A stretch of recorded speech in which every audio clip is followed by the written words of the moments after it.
बिस्मिल्लाहिर्रहमानिर्रहीम। अस्सलाम वालेकुम नाज़रीन, आज हम आपको ड्रामा सीरियल जलालुद्दीन किस्त नंबर 5 के बारे में बता रहे हैं। इन हालात में जब यूरोप और अफ्रीका के तमाम हुक्मरान चंगेज़ खान के नाम से कांप रहे थे तो सुल्तान जलालुद्दीन का हौसला काबिल तहसीन था।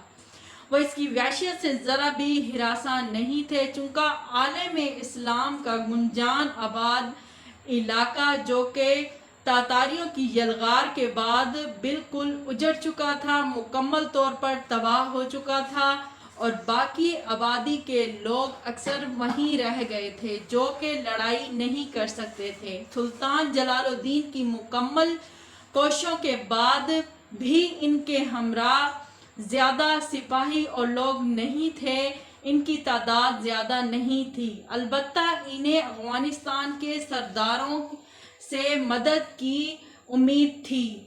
सुल्तान जलालुद्दीन तातारी फ़ौज की आंखों में धूल झोंकते हुए जोज़न जा पहुँचे, जो निशियापुर और हिरात के दरमियान एक फैसल बंद शहर था।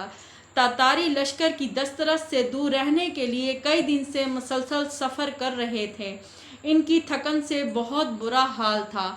सुल्तान ने फैसल शहर से बाहर बाशिंदों से इल्तमास की कि इन्हें इनके साथियों समेत कुछ देर के लिए आराम करने की इजाज़त दी जाए, ताकि अगर तातारी लश्कर इन पर हमला आवर होता भी है तो वो इनका ताज़ा दम होकर मुकाबला कर सकें। लेकिन अहले जोज़न ने सुल्तान की दरख्वास्त का जवाब इंतहाई संगदिल तरीके से दिया और उनको साफ जवाब दे दिया कि अगर आप पर तातीरियों का लश्कर हमला करता है तो उनकी तलवारें आपके सामने होंगी और हम आपकी कोई भी मदद नहीं कर सकेंगे।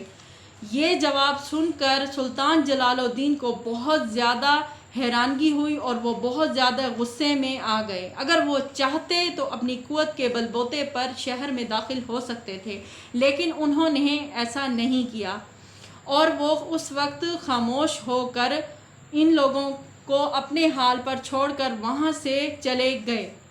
वो समझ रहे थे कि इन हालात में मुसलमानों के साथ लड़ना या इस तरह के हालात पैदा करना खुद के लिए ही नुकसानदायक, इसलिए वो अहले जाज़ोन को इनके हाल पर छोड़कर दूर ही रवाना हो गए। लेकिन तातारियों का ख़तरा अभी भी सर पर मंडला रहा था। सुबह के वक्त तातारी भी पीछा करते हुए किसी दूसरे इलाके में पहुंच गए। यहाँ इनको खबर दुरुस्त नहीं मिली थी कि सुल्तान जलालुद्दीन किधर गए। जब इनको सुल्तान का कोई भी सुराग ना मिल सका तो वह नाकाम वापस लौट गए। इसी दौरान सुल्तान जोज़न की सरहदों में ही एक मजबूत किले तक पहुंच गए थे, जिसे किला कारा कहा जाता था। इसे हाकिम मुईद मुल्क ने ही तामीर करवाया था। सुल्तान ने वहां पनाह लेना चाही। वहां के किलादार सुल्तान की रिया में शामिल था, लेकिन सबको अपनी अपनी पड़ी थी। इसने आका मुईद मुल्क से रब्ता किया, लेकिन मुईद मुल्क परेशान हो गया कि कहीं वो सुल्तान की मदद करके तातीरियों के अज़ाब का निशाना ना बन जाए। चुनाचा इसने ये मुनाफिकाना पैगाम देकर सुल्तान की खिदमत में भेज दिया कि बादशाहों की शान के ख़िलाफ़ है किसी किले में पनाह मांगना, चाहे वो किला सितारों की बुलंदी में ही क्यों ना हो, और कहा कि अगर आप किला बंद हो गए तमाम शहरों को तातीरियों ने फनाह कर देना है। इस तरह इनका मकसद भी पूरा हो जाना है। सुल्तान ने जाते जाते किलादार रकम का मुतालबा किया। इसने अशरफियों को थैली में डालकर आपको दे दिया, जो कि फ़याज़ तबीयत मालिक ने अपने साथियों में बांट दिया।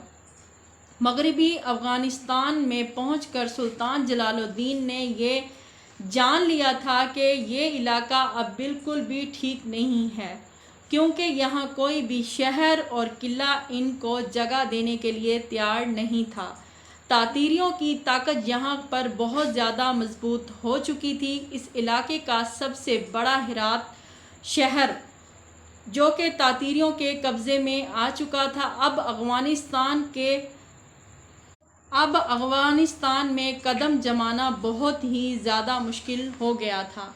अगर आपको हमारी वीडियो पसंद आती ناظرین اس کا اگلا ایپیسوڈ سننے کے لیے ہمارے چینل کو سبسکرائب کر لیں اور بیل کا بٹن دبانا بالکل نہ بھولے گا۔